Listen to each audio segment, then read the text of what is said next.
Well, hello everybody. I don't know how many people we have in here, but it's Pearlo Wisdom time. It's the NHL Pearlo Wisdom Show. And we are back again with Payton on the radio. The prize. How you doing, buddy? Woo! We're starting a little early today because I. Okay, I'm doing pretty should good. have let you answer the question. No I'm worries. starting a little early today for you in the chat because I have to go. My wife has to go to the dentist. She couldn't get it moved, so we're gonna start a little early, end a little early. It's Friday, anyways, right? We got to pooch out a little early on Friday. Wow. Mm-hmm. We don't mind that. Party a little early Yeah, on long Friday. weekend too. Oh yeah, it is May Yeah. long I weekend. don't know. Yes, it is. I It's gonna don't be a know. good weekend. Tons of I think playoff I'm still gonna hockey. do it Monday though. 5 days a week, 5 days a week. I'll see how that does when everybody's around.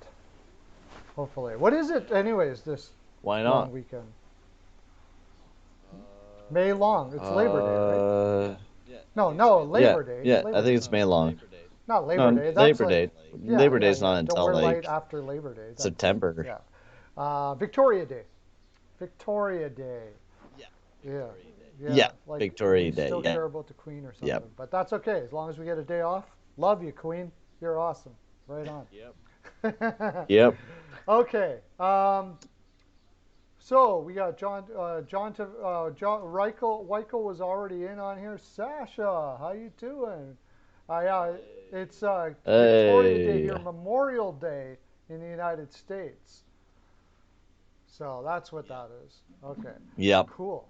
I'm going to share this while we're talking here, and I'll let you go on about it. The first thing that Weichel just put in there, of course, we got to talk about it. And I know, I know, Johnny Tavares, you're watching because why wouldn't you be? In your, I guess he's out of the hospital now, though, right? He's at home watching now. Uh, that's what we got news Mm-hmm. right now. Tavares is out of the hospital.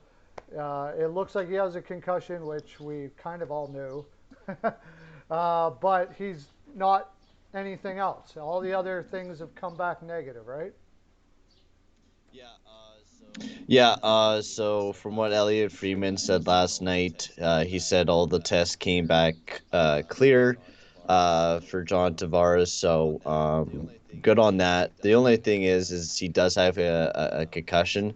That is the one thing that we probably all knew when it happened. We just didn't know how bad it was. A lot of people thought, he broke his neck and it was pretty bad stuff last night. It was pretty traumatizing looking at social media and everything like that. And it was pretty brutal. But yeah, Sheldon Keefe says John Tavares was conscious last night and communicating well. Will remain in the hospital overnight. Test level will come back clear, of course, tonight or this morning. He suffered concussion. He is back home though with his family, which is really good because it would have been traumatizing for the kids or the wife at home watching the game. So John Tavares, hope for a speedy recovery for you, bud. Sucks that you have to miss this great playoffs that we already Yeah. started up, but we can't wait to see you next year when you're able to get back out on the ice once again. You're a true warrior, bud, and that was definitely a thing that I did not want to see. I actually missed it initially because I was going outside for a quick second, and then I jumped on Hot Take Hockey stream to kind of listen into the game, and I just seen him sitting there with a stone cold face, and everyone in the chat was just like, "What the heck just happened?" I'm like, and then I seen Tavares' name, and I'm like, "Oh Lord, this cannot be good if something happened," and it did. Um, but and then afterwards, Felino retaliated and got into a fight with Perry, which Perry did not do it No. on, he did it, it was a total accident. He did not mean any bit of it. I even seen his post conference there saying that he didn't mean to. He tried to jump out of the way. Just John Tavares came right in front of his skating lane and he wasn't able to move out of the way Yeah. quick enough and collided with him. Something that I don't think any player wants to have that No. happen. Knee on face. You definitely don't want to see that on the ice, especially when you're going the Mm-hmm. speed that you're going. Um, but hope for a speedy recovery for Yeah. John Tavares. Well, I think it's a reputation fight too, right? You just it's Perry. So when I mean Perry has been Yeah, a pain in people's butts for a very long time, and very good at it. He plays on the edge and all of that. And when that's what you're I initially thought. I was like, oh, Corey Perry doing something again, asshole. And then you watch the replay over and over again, and you're like, oh yeah, this was by unlike Kadri, accident. Hoffman says. I was just going to mention that. Yeah. Yeah, unlike Kadri, where I still don't think Kadri meant to like hit him in the head and stuff like that. It's just you got to take that hit different than that. It's just not being, uh, it's not being cautious uh, for a player on the other team where you don't want to hurt them to hit somebody that high in that situation. You don't need to Hmm. that's not some special knowledge or something that you have. Anybody who plays hockey knows that in that situation, in this NHL now, you don't hit high like that. So, but with Yeah. Perry, yeah, they're mad, they're angry, they lost their captain, they're shook up, and in order to make sure, woo, welcome CL, how you doing, buddy? With in order to keep the game going and get the frustrations out, it's probably a pretty good idea to drop them. And Perry did it. Give him credit. That's one thing you can say about Perry. He's played on the edge the whole career, but he's never had a problem dropping him when Hmm. he goes over the line or what have you. So, Yeah. And that's, Perry said, like, I think he was like, Felino wanted to fight me, and I was like, why not? Like, it might as well just get over and done with instead of just, leading it on if one of the teammates, if one of the Leafs asks you to fight, then, get it done and over with. A lot of people on Twitter were really angry about what Felino did. Whatever, it's in the middle of the game. Sometimes you don't always think about what's right when you're playing that game and when tensions get so high. And Perry shouldn't have gone to suspension. He no. doesn't deserve one. It was totally by accident. The way, if you watch that play, Perry was skating through his lane and Tavares just fell right into Perry's lane. And Perry tried to move out of the way. He did. If you look at it, he did try to move out of the way. And you could see that even Perry went up to when Tavares was in the stretcher and went and tapped him No. to say, like, hey, sorry, bud. Like, he did not mean any of that. And I hate Perry myself. I'm not a big Perry fan. I dislike the guy. But what happened on that play was by accident and was not No, meant I by don't. Perry. I agree. Yeah. I don't think there's any No, they're not going to have suspension a there. suspension. And also, they're good friends No. outside of hockey. They played together in for Mm-hmm. Canada and Yeah. all that kind of stuff like that. Like, yeah, he never meant to do that. I mean, Perry's played on the edge and he's did some things that were kind of dirty, but I don't think he ever meant to really hurt anybody. But he does really play totally on the edge, no doubt about that. Unlike you, I love Perry. I think Perry's freaking when he's on the ice, he's a Oh, freaking monster. Like yeah, what he did for Dallas last year, like he's a warrior. And I know, but you hate to have him not on your team. That's the thing, right? yeah, like I don't hate Perry. Like I would love to Mm-hmm. have him on my team, but as an Oilers fan, and especially the Yeah, Ducks, of we course. hated the Ducks, No, especially what happened in that series. So Perry, he did. Kessler, even BX. That BX has been growing on me though. Um, but I think I'm not the biggest fan of Perry, but he's a huge tool. The thing that was weird, I guess we'll talk about the Montreal Canadiens a little bit. That third line, pissed off the Toronto Maple Leafs well enough. I don't know what the heck happened last night that,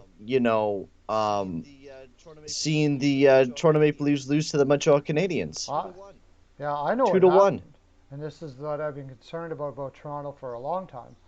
Is getting Foligno was going in the right direction, but they need more of that in that lineup. They Mm. have too many. They just don't get it. They don't get and I have the same thing to say about the Oilers. It's a war. It's a war. Why the You Well, the have thing to play is, we Warriors got on your. more. You have to play Warriors in the playoffs. Analytics are important as well, but there's something about intimidation and just having a Warriors mentality that Okay, wins playoffs. you look at the Colorado Avalanche though. Yes, they do got a decent amount of Warriors in that lineup, and they do. Their fourth line's filled with it. But they also got a use of Of very good course. analytics. You look up and Yeah. down that lineup, and I know they haven't done too well in the playoffs. They only Yeah. make it to the second Oh yeah. round and then they're done. We'll have to see how well they do this year, Yeah. but they got a very strong team. The Oilers, I would say, are a more physical team than what Toronto is. Toronto, I think, only had, I think, about 20 hits in that game last night against the Mm-hmm. Canadiens. I can't Yeah. exactly remember, but I know Montreal absolutely slammed them. Yeah, 55 hits for the Canadians compared to the 27 of the Toronto Maple Leafs. And the Oilers game went out there and banged bodies. We had Archibald, who is a warrior. I think the Oilers have warriors, and I do think Toronto has a little bit of that, but they don't got a lot. But they got a lot of older guys. Joel Thornton looked useless every Yeah. time I turned on the Maple Leafs game. And I don't want to hate on Joe Thornton. I So personally, am I'm I. a huge Thornton So fan ever love him. since I was His young. analytics are But unbelievable too. he is, yeah, but I just don't think he belongs in playoff hockey very much, nor is he just, he's a big guy. He looks like he's losing it a little bit. He still has that passing touch, but when you're playing him alongside a Spencer and Simmons, who are at the same level of speed as Thornton is, what is that lineup going to do when you're going up against Anderson, Stahl, and Perry? Even though I was slamming that line last night, they went out there and Mm-hmm. bodied people. They were going out there checking. They were playing a physical game, pissing off the Leafs, doing absolutely everything to get in their heads. And, the only player that I really felt that was doing good for Toronto, even though they did play a very strong game and analytically they should have won that game, Nylander. Nylander had an Yep. amazing night for the Leafs. Matthews and Marner had a couple good chances, but all night long, Montreal did a great job of shutting down Matthews and Marner, making sure those guys didn't get very strong Yeah. opportunities.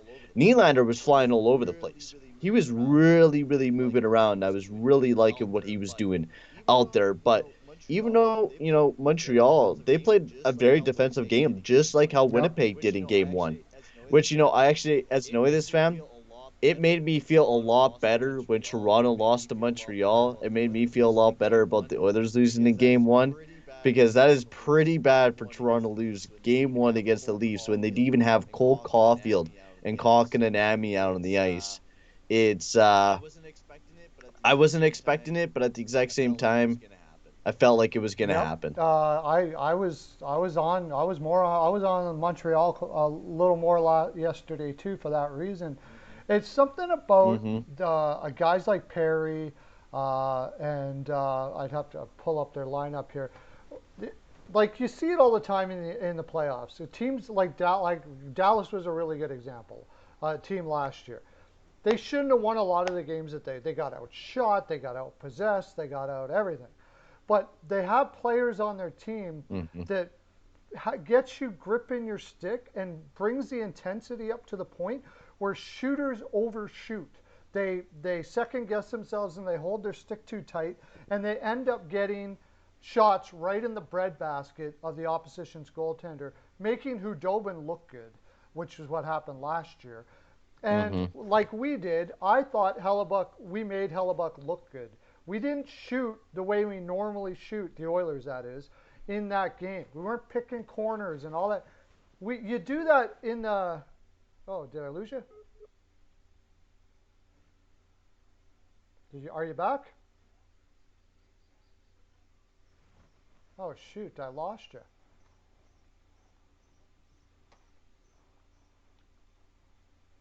Just wait a second.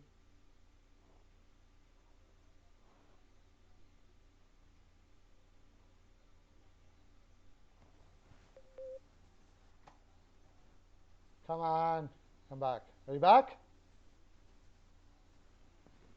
Wow.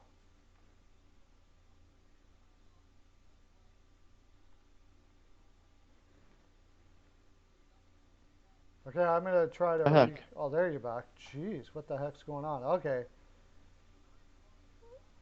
all right. I think he's back. We got a poor connection over on Skype.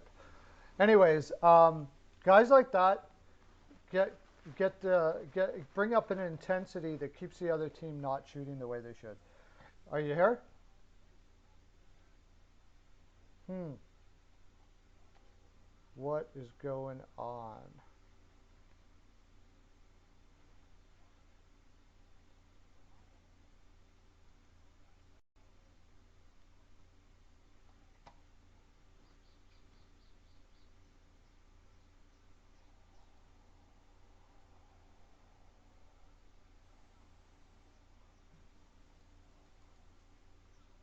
Come on.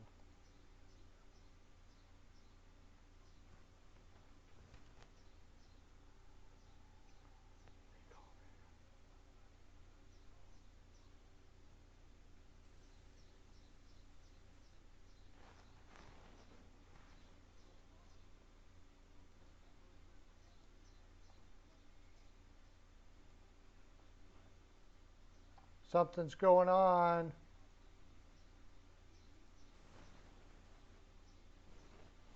Unbelievable.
There we Okay, go.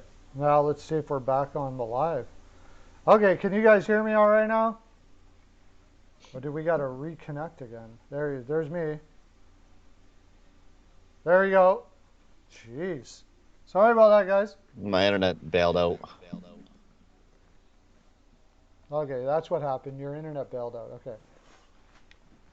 Okay, we should be good. Anyways, it's yeah, playoffs are voodoo for analytics. But I still say you need it. And to prove that, Tampa Bay won, and their analytics are absolutely fantastic. Oh, they are. But they also went out and got guys like Goudreau, Maroon. You know, those are the guys that bring the intensity up and get the other opposition holding their stick too tight and making plays that they normally wouldn't make and stuff like that. One Now of the other they greatest still have analytic great moves. possession numbers and they still have pucks to the net Hmm. numbers and all that, but yeah. No one has another great move that Tampa Bay made was Blake Coleman when they Yeah. picked him up. Yeah, Great absolutely. analytic player. It sucks that he's going to be a free agent this year, but his analytics are insane for both offense and defense. He's such a huge contributor, especially goal scoring wise, and especially for depth. It sucks that he's a free agent. I'm hoping the Oilers do pick up this guy because he would be a killer dude to have in the lineup for the Oilers. Absolutely. Is he a free agent at the end of this year? Yep, Okay. yep, he is. Well, a guy, I've been doing this sort of a thing on Buffalo here. That would be a guy I'd be looking for. But why would you want to go to Buffalo? Try to get free agents or Buffalo trying to get free agents is going to be an absolute. Just, Not going to happen. You should make like a But I pre-off-season agree video with for you. Buffalo. For the Oilers, yeah, exactly. For the Oilers, absolutely. That is exactly what I'm talking about. Guys like Blake Coleman, guys like that. And he's analytically really good too. If you can get guys that are both, that Yeah. are analytically sound and have that playoff type intensity and warrior like attitude, that's another guy Hmm. that I like that I think would be really good for that. And they got to get him out of there before, I think, anyways, is Manson in Anaheim. He would be great, but he's starting to fade a little bit. He would be the same player as like an Adam Larson, I would feel. Adam Larson's been really lethal this year for the Edmonton Oilers. So I think we're probably going to keep Adam Larson from what I've been hearing, especially the extension talks. Um, I would love Matson, but I feel like we definitely need like if we were to pick up a defenseman, it has to be like higher up than what a Josh Manson I feel would be. And I don't think we would even move for a defenseman anyways, just because we have what you might call it, Evan Bouchard on the way, and same with Adam Larson still there. So that's what I would go with. Yeah. I'm not really saying for Edmonton, but for a team in general. But I think Manson is actually a better puck mover than Larson. But Larson did go a long way this year, that's for sure. Analytically, well, analytically, Josh Manson dropped offensively and Oh, defensively. Like he's just a bit better than him offensively, but this year Josh Manson progressively just went down defensively, while Adam Larson went up yeah. The defensively this year. So the energy in that team is not good, and that means a lot to try to be to your improve analytics seem to improve when you have a better energy in the team and you're more up for each game and all of those sort of things like that. It's all part of it too, yeah. right? So, uh, and what? How are you Mhm. going to get up for games in Anaheim? Well, thank you. I got it's a couple more days. Actually, is this the last day of the WIG? Is it going to be, or is there still one more day? If I go Monday, I think it'll. What's the date? No, no, I got a ways yet. I got a couple more days with the WIG, and then we'll do something. Oh yeah. Maybe we'll do something else. But okay, we should probably now look at the games for last night. We're only oh no, we haven't been on. We started early, right? Yeah. Oh, also, we were kind of talking about the Leafs Canadians game since I cut out. Shout out to Carey Price. Oh my lord. Did he just turn his clock back in time again? Yep. Like this guy never stops, and it's nuts how good he is every time he steps into the playoffs. Yep. It's crazy, and I was surprised. I was happily surprised by Carey Price last night, and if the Canadiens upset the Leafs, that's gonna wreck my bracket pretty good. I had the Leafs winning this one in five, so the Leafs have to win the next four, hoping that would happen, but Yeah. I don't I don't know. know. I don't I know. don't know. They really gotta muster up their warrior attitude there in Toronto. That's really where it comes down to. I think they can. You saw it through the season where there was a level of energy and intensity that if they play at that level, they should handle Montreal very, very well. But I was saying yesterday, if Price does get back to where he was before, sure, Montreal. Price, when he's on the top of his game, can win with not as much in front of him as a lot of other goaltenders for sure. I mean, he's a beast when he hits it. It's just it hasn't happened very much in the last 2 years. And if last night was any indication, he may be back at her now, and that's going to be bad news for the Leafs for sure, for sure. Oh yeah, without a doubt. It will be very deadly for the Leafs if Price gets himself going, especially for the Leafs where they don't have as strong of a goalie as what they do there in Montreal with Carey Price, especially if Carey Price gets going. Because if Jack Campbell has to go up against Price, that's going to be a pretty difficult task. Yeah. Really difficult task. All right, we'll go deeper into the Leafs when we get. We will do all the games from last night now. This is the first game that we're gonna do. Really ticked me off because what was that channel you said it was on last night? Canada or something like that. Oh, FX, FX, yes, FX FX, Canada. yeah, Yeah, I yeah. don't have that channel for some reason on my TV, but Oh I yeah, paid for center ice package this year, and they don't function during the playoffs. It's all for regular season. yeah. But so I couldn't get that game anywhere.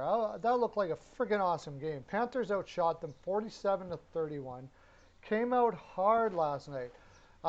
Gets you thinking, but they should have won by a lot more than they did. There was only one reason why they didn't, right? Well, yeah, Drigger, Yeah, first of all, yeah, sucked. yeah, 773 or yeah, 773 save percentage throughout that night, which was absolutely horrible. Um, I mean, Vasilevsky wasn't too beautiful either. He lit in 6 goals throughout the night, but Drigger got pulled. Bobrovsky went in. He actually did very solid for a good 25 minutes, making the 9 out of 9 saves. But I was saying we need to throw Spencer Knight in the back of the net because I said that in yesterday's stream. If Drigger doesn't do very well here in the next little bit, you got to pull Drigger. You got to pull him. You got to pull him, yeah. and you got to go with Spencer Knight. You can't rely on Bobrovsky right now, and you can't keep tossing and turning between Drigger or Bobrovsky. That's not going to be a good way to go through these playoffs, especially if you got to go up against the Hurricanes. You got to find that goalie that finds you that success, and Quinville just needs to throw a Knight into that back of that net and just rely on him to take it. But this was I didn't get to watch this game. I actually recorded it and meant to watch it, but I just haven't had the chance to. But I did watch the overtime, and Ryan Lumberg, former Calgary Flames player, man, does it ever feel bad to be a Flames fan this upcoming playoff, seeing former Leafs or all your former Oilers or Flames guys now scoring big goals for their respective teams, like Sam Bennett and Ryan Lumberg, just to name the few, is just crazy this year. Yeah. But Lumberg, unexpected hero in overtime, gets a big one, What's and it was a beautiful what's play. he doing on the ice in overtime? My gosh, that's incredible. And it was 6 minutes in. I think they just had a play that was instructed. I don't know, but Gudis threw it up in the air, got it to Vetrano, and Vetrano just sent it through, and Lumberg was just mortaring on. I was watching, I'm like, holy crow, and then he just buries it, and I was like, wow, Yeah. that is Yeah, beautiful. I think that's But Q going, you know what, guys, let's just go to the net. I mean, that's all Lumberg's going to do, right? hmm Well, and this was a really good game from Florida, even though yes, they did let in a lot of goals, and that was defense was not very looking very good for Florida, but offensively they were getting themselves going. Bennett was going, Huberto got himself going, Wenberg got himself a goal, Hornquist was buzzing. Just about everyone there in Florida was really buzzing, really was having good nights and competing against that lethal roster of the Tampa Bay Lightning, and we're outscoring them. So you gotta do whatever is possible, and I think next night, because Vasilevsky's not gonna have these many nights that are off for him.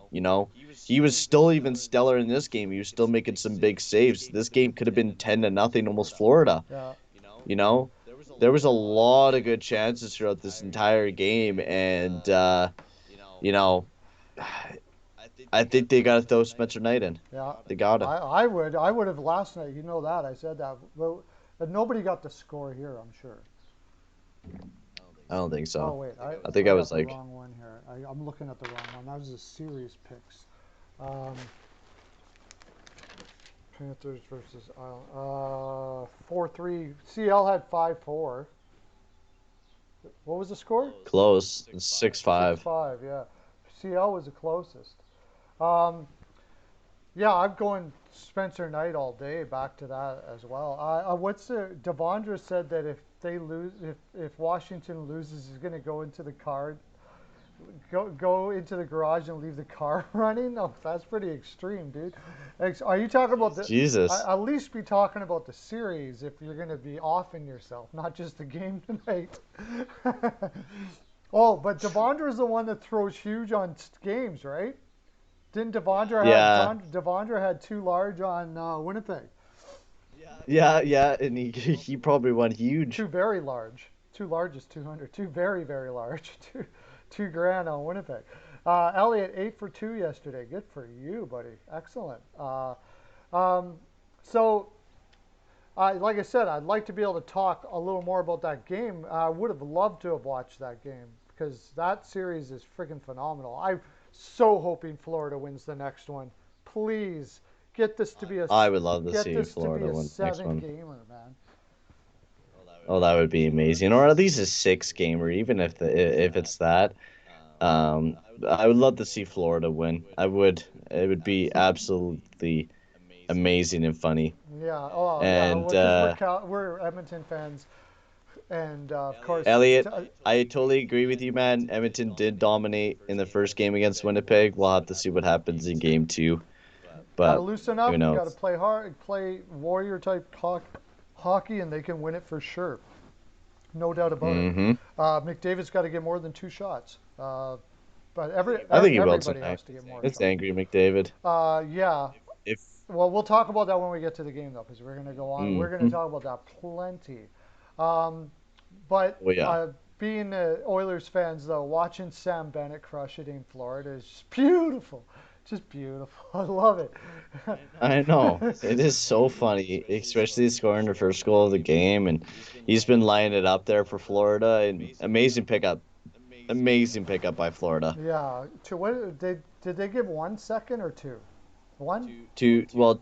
Basically 2 seconds because it was Emil Henneman who was a second round pick last year, and then they got a second round pick for this upcoming draft. So practically like 2 second round picks for Sam Bennett. The 2 second round picks for Sam Bennett and whoever that Neil Henman. I feel sorry for you. Well, it was Henneman and then a second round Henneman, yeah. pick. Henneman's got to be like, you got to be kidding me. At least it's not. At Calgary? least it's not Buffalo. Yeah. Yeah, that's the good thing. At least Calgary won't ruin any of the top 10 talents because they're out of the top 10 because they won on Wednesday. So that's good because they got like they used to have like what was it 5.5% lottery odds at winning first, but now they jumped because they beat Vancouver. They jumped right down to 2.4 Yeah. for winning the draft lottery, and now out of the top Oh 10. yeah. Beautiful. Calgary Beautiful things. move. Beautiful move. Excellent. Go. Daryl Sutter, great job hiring Daryl But Sutter so that he makes you it win every wouldn't single matter game near because the they end. would take the worst player in the top 10, whatever position they got in. Oh, they would have. They would have. Anyways, it looked like a fantastic game. They got to get some better goal. You can't think Vasilevsky's going to let that many goals in every game. It was a fortunate game for them to win. They did play really well though. They did outplay Tampa Bay last night. And Hornquist was just a beast last night. From what I did see of it, he's the kind of guy you're talking about, like that anger, that growl that kind of permeates through the whole team. Edmonton's got to be angry tonight. Then whatever team we're going to. What team are we going to now? What game are we going to now? I think it is the Penguins Islanders, Right. which ended up being 5-4 Penguins. Yeah.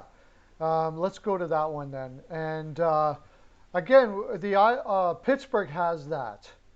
Pittsburgh just has it. They have that. I think if you looked, Oh my lord! you out again? This game was beautiful. Yeah, it was a great. No, I'm Okay, here. it was a great game. Oh no, I don't want that. Thursday, come on. Yeah, I love this game. Jeff Carter, has he ever turned back the clock? There's the guy right there. Talk about a guy that knows what it means to be a playoff performer.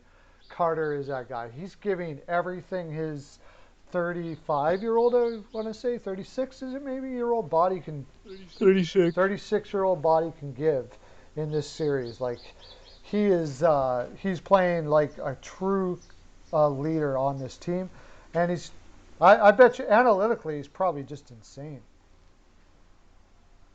I would have to check Money Puck, but I know throughout the season he was, um, even when he was in LA, he was really good even strength offensively. Not too bad defensively. Power play was decent, but that was because the power play was really crappy down there in LA. But this year, analytically, he hasn't been that bad. 69% for expected goals for, and same with defense. He was 63% for expected goals against, and he was scoring a decent amount too. His finishing numbers were a little bit lower than what they were last year. But near the tail end of the year, they went right up with having like 9 goals.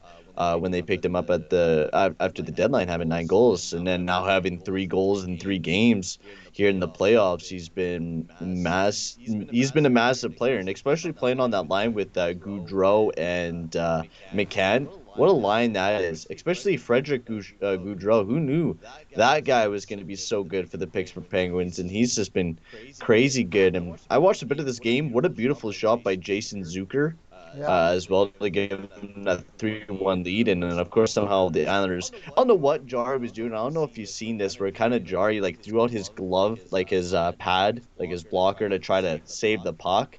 But then he hit right into a New York Islanders guy, got his stick tied up, and then like blamed it on the Islander. Right. Yeah. Anyways, I was watching that play and I'm like, what the hell is Jari doing? Doesn't he know that he's out of his crease like entirely? And Yes. that was his fault for that play. Yeah.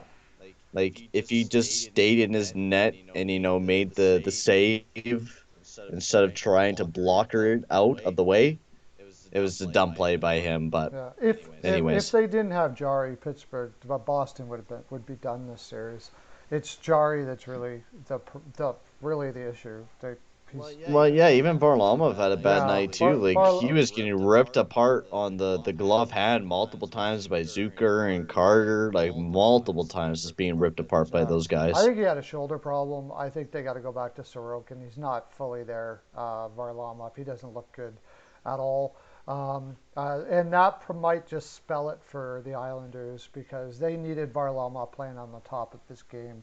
I think they could have won that series, could win this series, could have won this series if that was the case. And I kind of switched to the Islanders when I saw that they were getting back to the Islanders' way of playing, but I wasn't taking into account that Varlamov is going to make. I don't think he can come back. I don't think. What do hmm you think? Do you think they go with the kid next game? I think you got to. You gotta have some kind of change up. Varley hasn't been too well in the past 2 games, and even seen, the way that he's looking. I wouldn't even play him for game three. I don't know why, the Islanders did, the way that he played, and also the Islanders got to play better defensively. I know a lot of weak ones were on Varlamov, but they got to play better defensively. And this team is known as a defensive team, but they were trying to go shot for shot with the Penguins, and this team can't be doing that. They can't be going shot for shot with the Penguins because they will lose out on that game, and they did. They lost out on it. And they will lose out every time when they try to go shot to shot with this Penguins team, just because of the fact the Penguins have a more lethal team offensively. So I think you got to go with Sorokin in the next game. Get your team some energy. I don't know. You gotta change up something because defensively that team needs to get going, and they just need to play a better game there for the Islanders if they want to come back. But I'm fine with it because I'd rather see the Penguins absolutely dominate the Islanders in the first round because I picked the Pens to win in the first round anyways. So I'm hoping they pull away with the series in six. And honestly, the way that the Penguins have been playing, they might just do that. Yeah. Let's see what we had here. We had how many did I lose yesterday? I think for sides, I have not been doing well in these playoffs. But for totals, I've been doing well. So I'm pretty much breaking even.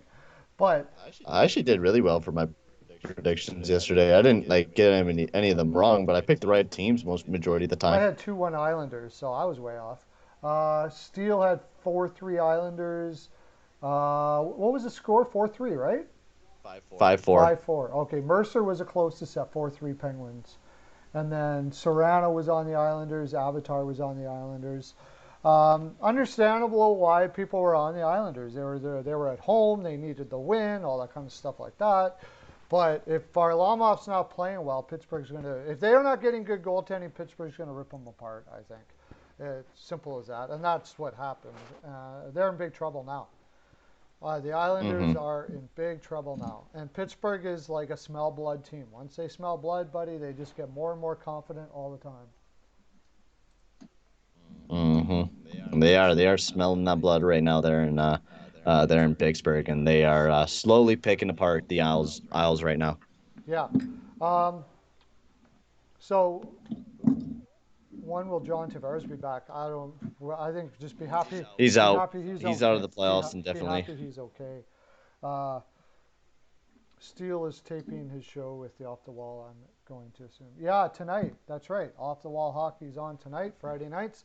I wish they didn't do that show on Friday nights. That's my brownie point night. I take the lady out to wherever she wants to go on Friday nights, so I don't get to see quite often that show. Sometimes I can drop in for a short amount of time, but yeah, Off the Wall Hockey will be on tonight. That's a great show. If you guys have never seen it before, it's pretty cool. Um, It is pretty cool. okay, let's look at the next game then. Mm-hmm. Montreal and Toronto, which ended up being 2-1 Montreal. Did Yeah, anyone get this right? 2-1 Montreal.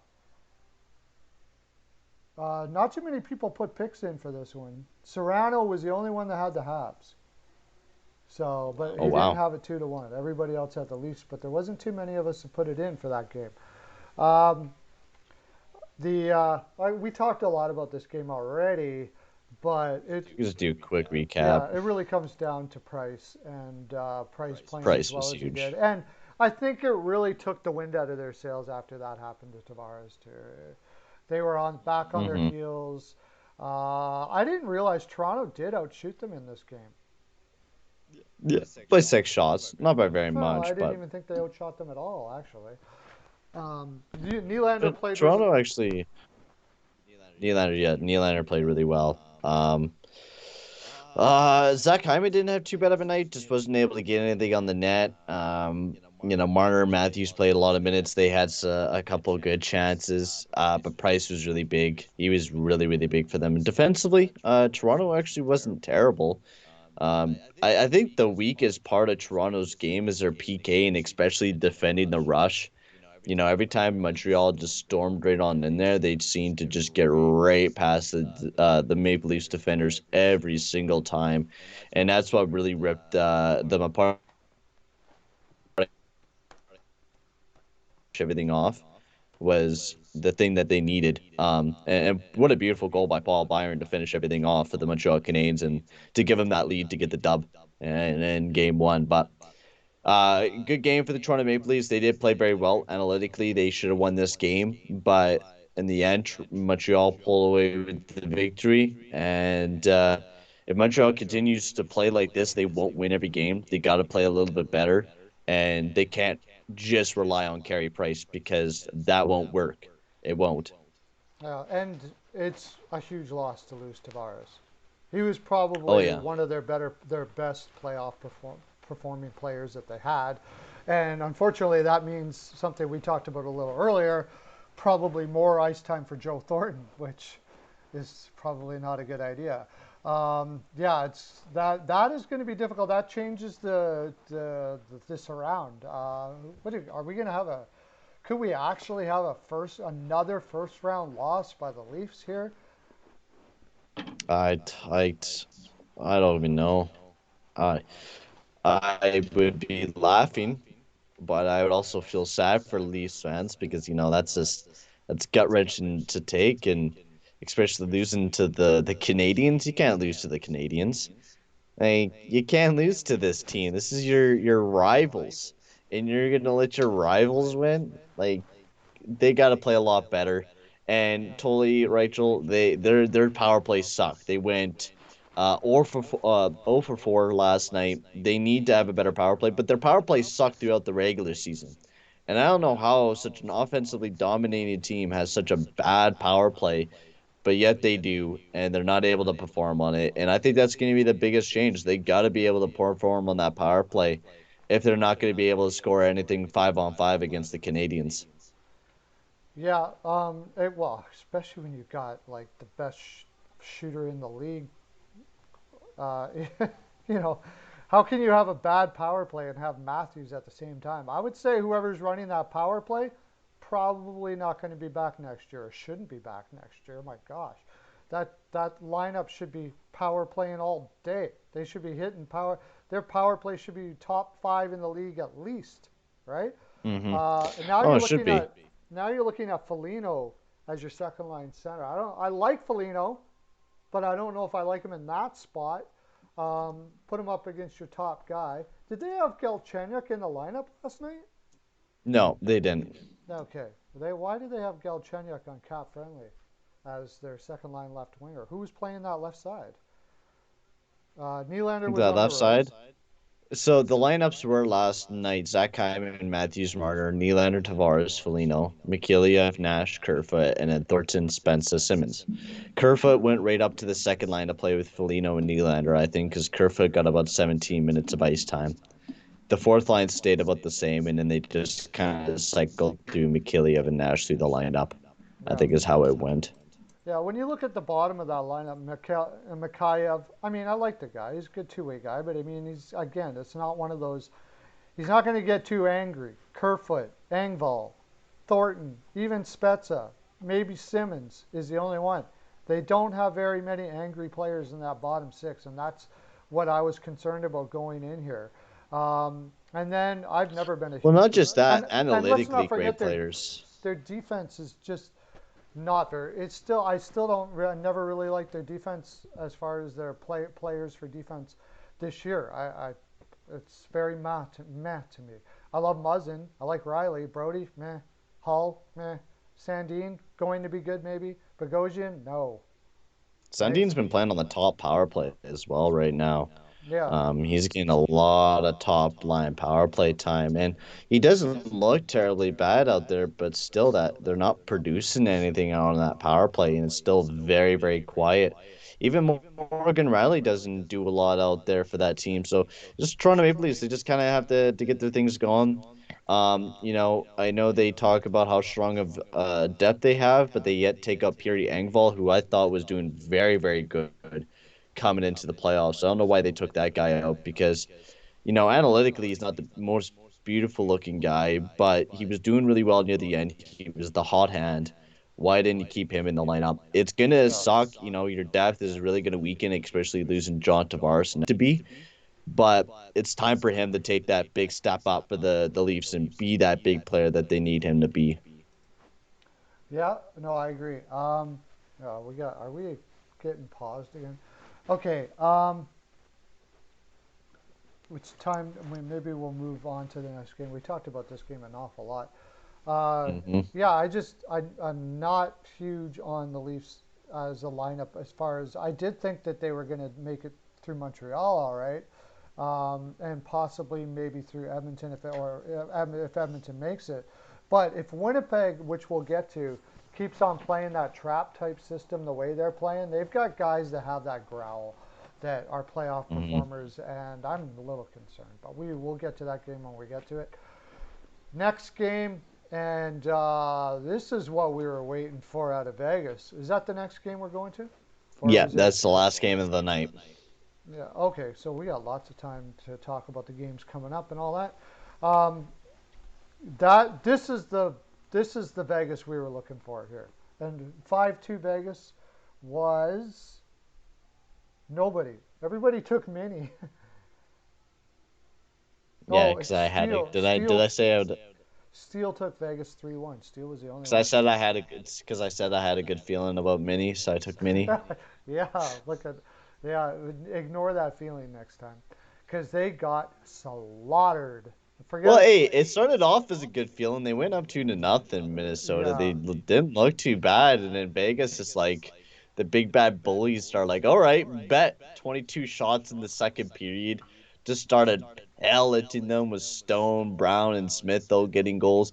Finally, they're getting goals, and this was the biggest thing the Vegas Golden Knights needed to do was get goals. Get goals in the back of the net, no matter what. Just get goals, get goals behind Cam Talbot because we need to get ourselves going before we get into the next round because we know what happened last year with Dallas. We got shut out multiple times against the Vancouver Canucks and we were just able to get out of that series. We don't want to be going dry into the next round. So they get all their big goal scorers going, and that's good to see. And I don't know when Max Pacioretty will be returning, but if all these guys are really buzzing and really going, and then you add Pacioretty into that lineup, Vegas will be absolutely unstoppable. Wild actually didn't play that bad of a game. I didn't mind their game. I thought Kaprizov did pretty well, but he needs to get some more big goals to the team. And they only had 16 shots. So they got destroyed by the Vegas Golden Knights last night. And Vegas just really, really played like a team last Yeah. night and really came out bashing. In the second half, Vegas was the Vegas that I was expecting. That's the Vegas I'm looking for. They just bully, like you said it really well. They bully, and that's the word I'm looking for. I think bullies. You need bullies in the lineup in the playoffs, and they were bullying them all over the place last night. Uh, I mentioned yesterday where I talked about Minnesota looked like the Harlem Globetrotters there.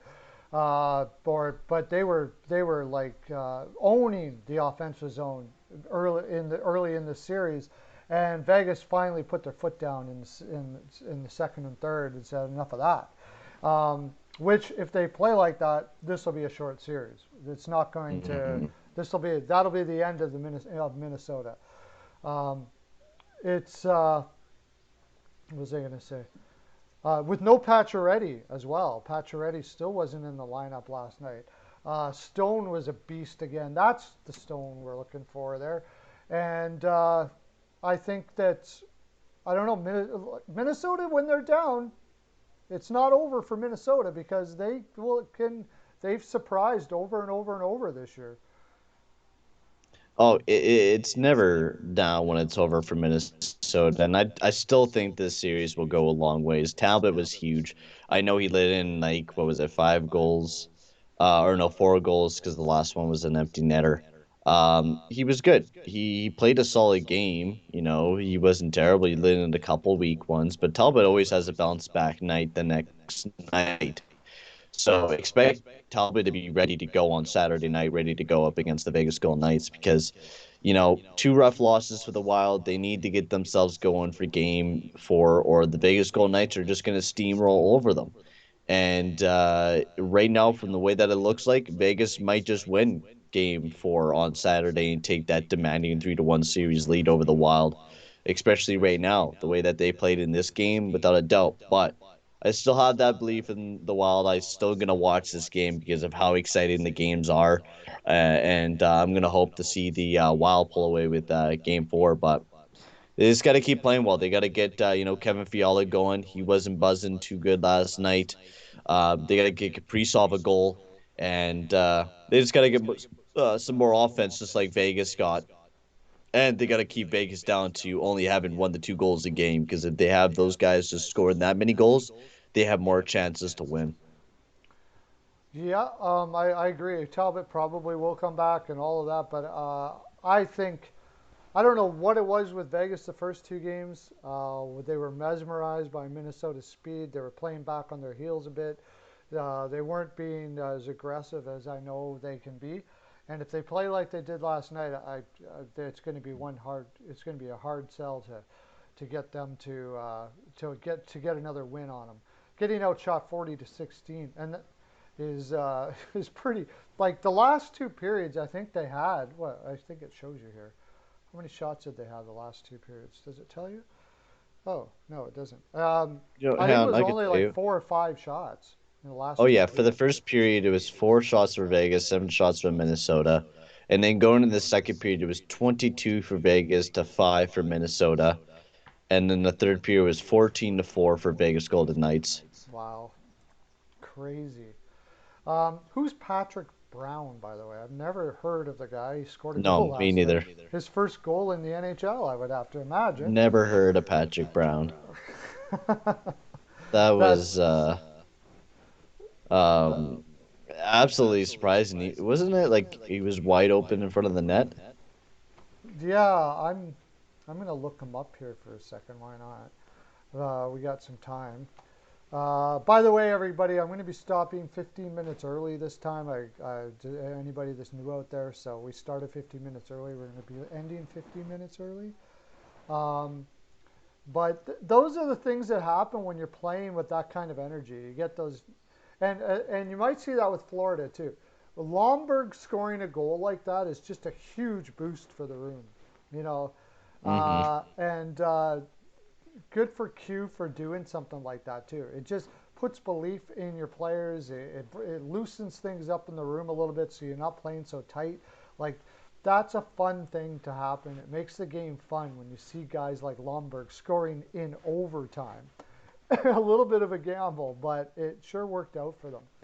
Uh, I think it's going to boost them right up. I think it's going to give them that little bit of excitement going into the next game for Florida. I feel, hmm you know, I it's agree. it's only the beginning, getting that kind of huge boost. I think it's going to get them all ready and excited to go for the next game, honestly. Patrick Brown is 28 years old, so he's not even a kid. Wow. He has, I guess he played for Carolina in 2014 for 7 games. What was he? What was he drafted, or was he drafted? Undrafted. Wow. Never drafted. He's played 35 games in the league.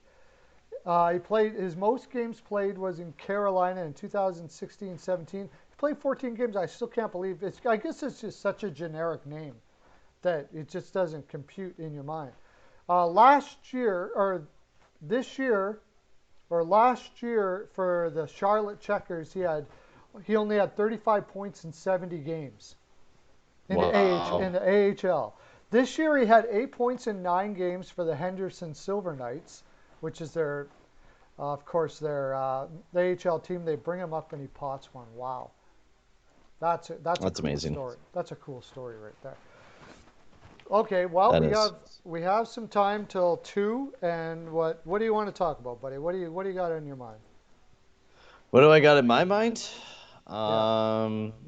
I don't got very much in my mind, honestly, but oh, let's see here. We talked about a little bit about Frederick Goudreau. Talked a little bit about him a little bit later on, and how I've been impressed with Frederick Anderson, Frederick Goudreau's play with the Pittsburgh Penguins there, and how well he's been playing. Especially like during the regular season, he had 10 goals or 10 points in 19 games, which was pretty nice for Goudreau, and had another point. But I gotta say, I was pretty surprised by, the trade deadline acquisitions this year. A lot of old stars actually performing pretty well with Taylor Hall, Kyle Palmieri not doing too bad with New York there upon a couple. Jeff Carter's been doing amazing. Sam Bennett. I don't think there's been very many years where I could say, this trade deadline was really successful for a lot of teams. I don't know if it was just COVID or what it was, but there was a lot of good moves out there throughout the entire league. Yeah, I think a lot of it has to do with with the players that were traded. Really, just felt like they had a new life, like especially with Hall in Buffalo, getting out of Buffalo. The same as Zayak really hasn't really did much on the island, but Palmieri, had a new life there as well. What I was thinking we could do though, we could go into Saturday's games as well because it's Friday.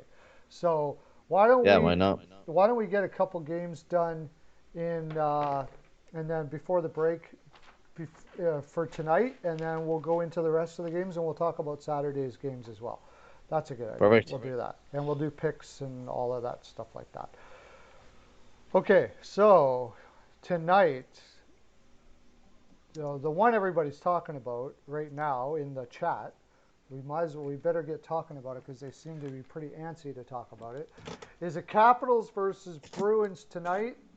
Samsonov back in. I haven't heard. I'm Yep. pretty sure they got to put Samsonov back in, and then of course Rask. Yeah, he Uh, was the first goalie off the ice at the Capitals morning skate, so he should be in the net for the Caps. right. Okay. And I was going to look at some. Where's my injury one? Oh, here we are. Is Eller going to be back? I wonder, because that would be huge That's gonna for be a big one. Washington. Yeah, that would be very big. One of the more underrated players in the league. I think Eller also Kuznetsov is going to be returning to the lineup too, or was he in wasn't the he in last last? game? He was in the last one. Was he in the Yeah, last one? he's got to redeem himself. He's got an opportunity to redeem himself here. I don't know Yeah, isn't what's he been up at the going on top there in line? Washington, but if he wants to stay in Washington next year, he's got to do something this playoffs for sure He because does. he's ticked He's off making a on. lot of money. No, Eller looks like he's out. Eller looks like he's out, so I'm not. That's unfortunate. I wonder if Lazan is back for Boston because he's big for them, man. He really is. Um, their defense is pretty green already. Yeah, no, Lazan is out too. So there's some big little bit of obstacles there. Put your picks down there. Tell me what you think. What do you think about this game? I think this game's going to be another exciting one. And honestly, I haven't been minding Clifton in that back end replacing Lazon anyways. But of course, you have Tuukka Rask and then you have Samsonov being the starting goalies for each of the teams, as we all know. This series has been so tight. Every game has went to overtime. I, it's such a toss and turn, but I feel like Washington's going to win this game, you know? Actually, I don't know. This is a tough one to choose because you could legit just flip a coin on this one on who's going to win, honestly. And I feel like the Caps need this win. They lost the past two in overtime. They're gonna be a bit pissed off. Ovi broke his stick during the last game. I'm gonna pick the Capitals to win this one, and I'm gonna take it. I'm gonna go 4-3 Washington. Tough one to choose, but I think Washington's gonna have that energy tonight to beat the Boston Bruins. They have to. Yeah, I'm leaning Washington tonight as well, and I know Elliot in the chat is obviously going Boston. He's been talking it up a lot. Um, but I like Washington with Samsonov in net. If I would have known he was going to be in net in this series, I probably would have picked Washington to win this series. I Hmm. he's a solid goaltender when he's fully healthy, and Washington's a very that's just that heavy team. They got a little more experienced defense. It changes the whole complexion of the Washington Capitals to have Samsonov back there. I'm going with the Capitals as well. Um, I think I'm going to go 4-2 Caps. 4-2 4-2 Caps. The Caps. first time, it would be the first time in this series that a team was up two goals. So I I'm just don't see going. that happening in this series. That's the problem. I don't see it being a 2 goal difference. The teams are too familiar and too similar. They're just too good. Both of them are too good to have it be a 2 goal game right now, especially just the way that they're playing out on the ice. They're playing so tense and you know it's so back and forth. And I'm excited to watch the game once again tonight. It's going to be a good one. I got your picks there. Yeah, I'm doing it mostly because I don't want to pick what somebody else picked, and we Oh already yeah, had guys that picked 3-2. So Joey has his pick in there. don't talk about the Islanders. They don't deserve to be talked about. Implicit says. Implicit's a No, huge, no, we're gonna talk about them. huge, huge Islanders We're fan. gonna make fun of you.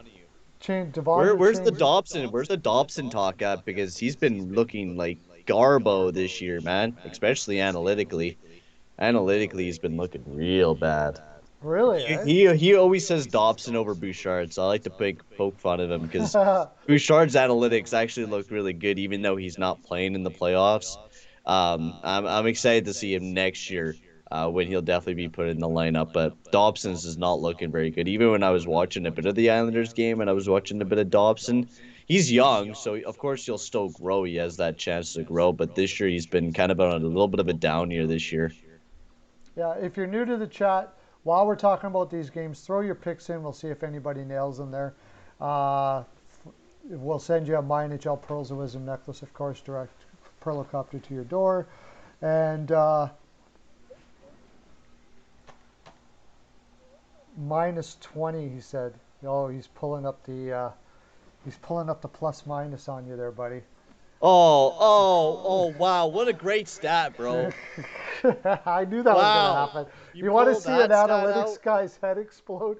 Pull up a Oh, plus minus stat. Jesus. I know. Every time, it's like, well, Leon Draisaitl, Bouchard has a minus 20. Yeah, but minus 20 does not matter, bro. It is one of the stupidest stats ever. Leon Draisaitl is so bad defensively, but yeah, he has a plus 30 this year, dude. And Evan Bouchard, over his career, has a minus 7. It's not that bad. Low gamers in the house. K Swiss, how you doing, buddy? K Swiss, welcome to the live. Matt Barzal hasn't. Yeah, Matt Barzal has not looked great in that series, but we'll talk No, more.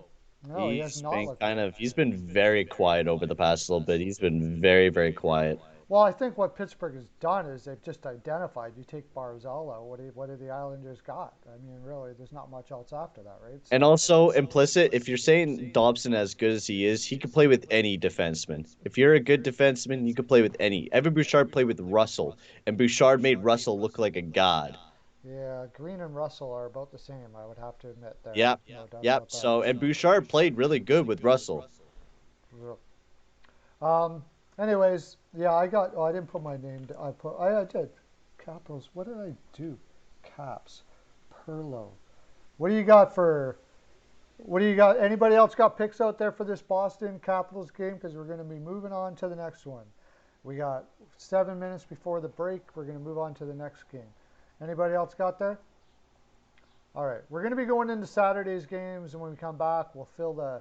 And we're stopping 15 minutes early. I started 15 minutes early.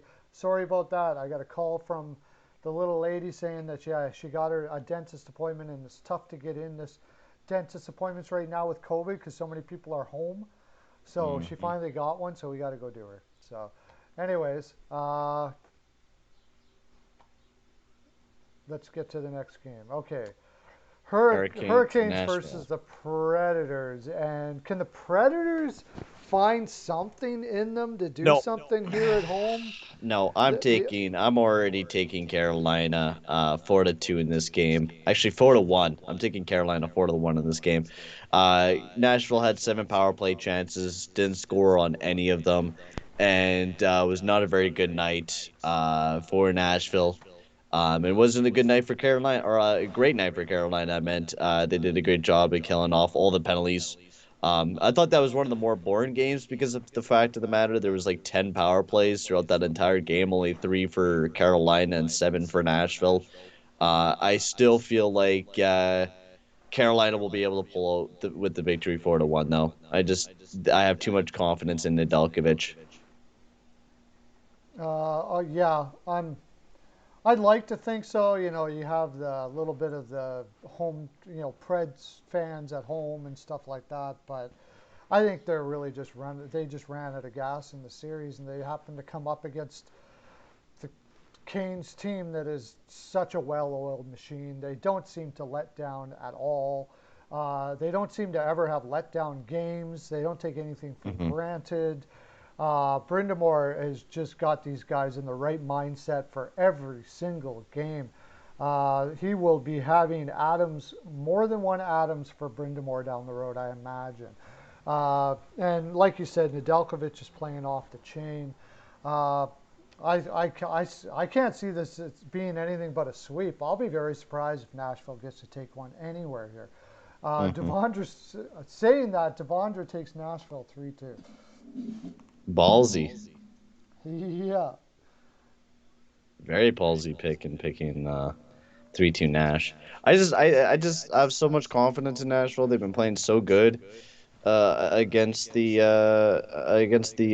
Carolina's been playing so well against Nashville, and Nashville hasn't been too well right now. They just have not been playing their game, and they're just not talented matched up to or Carolina. Carolina is just a better team 10 times over. I would pick Carolina on the spot every time, and I think the only really talented player you see out there on that Nashville ice was Johansson starting to buzz a little bit. Tolvainen was not looking too bad in that game, and that's really it. Forsberg only has the one goal. They haven't been able to score. They're not seeing it from Arvidsson. They're not seeing it from a lot of their depth players. I just don't think Nashville's going to be able to score against Nedeljkovic. He is just way too tough in the back of the net right now. Yeah. Are they playing? Oh, what's his name? Oh, not Rocky Thompson. Rocky Thompson. Remember Rocky Thompson?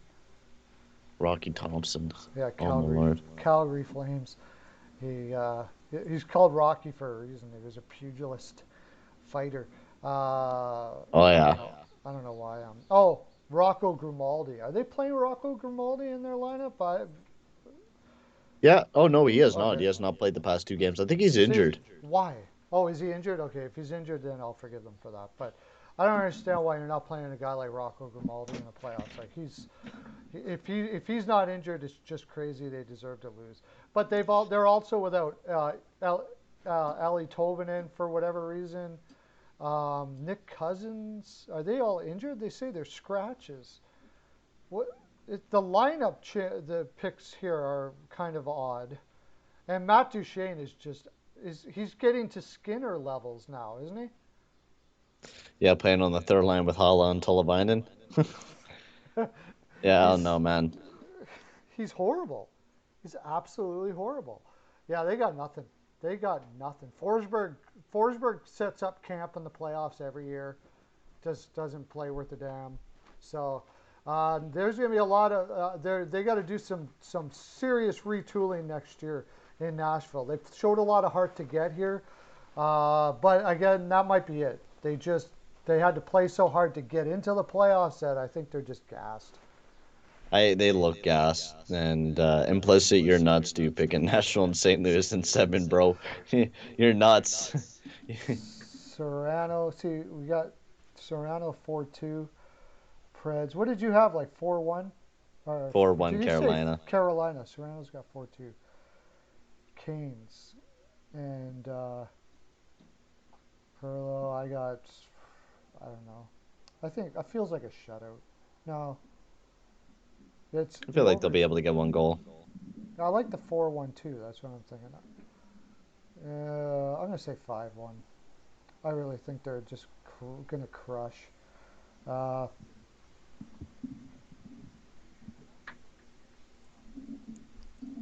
And then, then yeah, we're gonna. I No, sorry. on to the next one. No, we're gonna move on to our break Commercial. now. Yeah. Woo! Go Thank let you your all for. dogs, boys. Go get your dogs. Get them around the computer there so they can see this fine programming.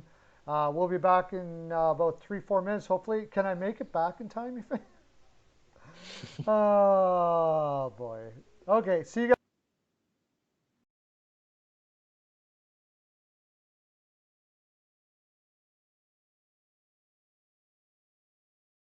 Greetings. This is Steel Flyers from the Steel Flyers All Sports Network, and we have two very special guests.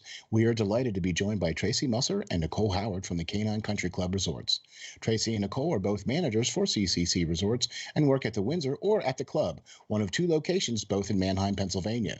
Congratulations on your 30th year anniversary of being in business. Let me start off by saying this. Steel Flyer stands behind this company 100%. Taking care of Steel Flyer's furry friend for the last 2 years now, and they are a one-stop shop for everything your furry friend needs. In fact, let's find out what our friends at CCC Resorts offer. Nicole, how are you today? Good. How are you? Doing great, thank you. What are some of the great boarding services that you guys offer, and what do we have to do in order to get our furry friends taken care of when we are unable to travel with them? Well, we like to bring everybody in for a tour first. That way they can see the behind the scenes, they can see where they stay, they can see where they play, and then we explain all of the fun things that we can add on to their reservation, whether it be one of our packages, either a nature walk, a ball time, or even a cuddle time. Oh, wow, that sounds great. Boy, it sure sounds like a resort to me. So how are you today, Tracy? I'm doing well, thank you. Tracy, tell me, is it true that you guys have both an indoor and an outdoor pool at the Windsor location? It is true. We've got one of each, so we're able to offer year-round swimming. The indoor pool is a great option for dogs who are swimming for therapy or rehab. It's got that sloped entry so they can wade into the water. Our outdoor pool is a little bit larger, and it's 4 foot deep the whole way across. And both of them are saltwater pools, so it's really easy on the dog's skin and coat. Wow, that's very awesome. So then during the summer months, you have a much deeper pool outside and then a sloped entry shallow pool indoors for the dogs. Tracy, tell the folks how we can get some pool time.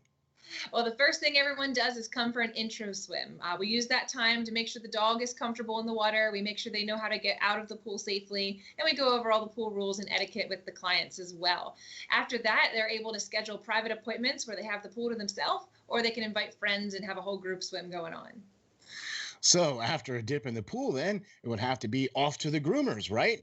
I mean, our furry friends cannot go out looking their best. Nicole, what are some of the great services your top-notch groomers provide? Our Groomers, they specialize in full service grooms. We can do the basics, whether it be just a bath and a brush out or a blowout.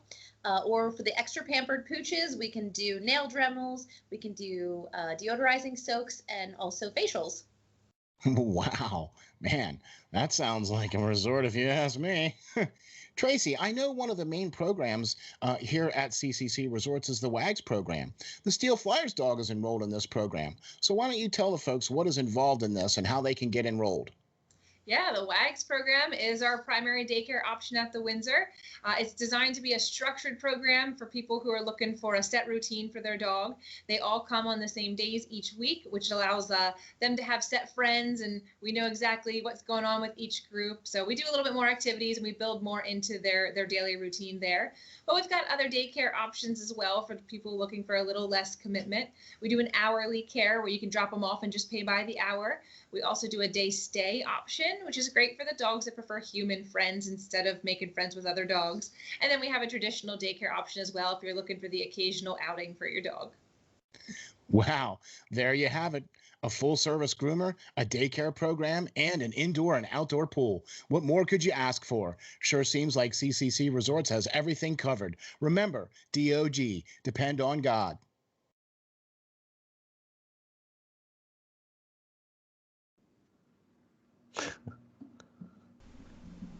Hey, we're back. That wasn't so bad, was it? In fact, it's awesome. I love that. I love that place.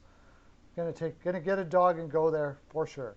Um, okay, so we'll continue on with our picks. Welcome back, everybody. Good you stuck with us. Okay, we'll try to get into some games for Saturday. We'll talk about Saturday's games because they're all going to be very important.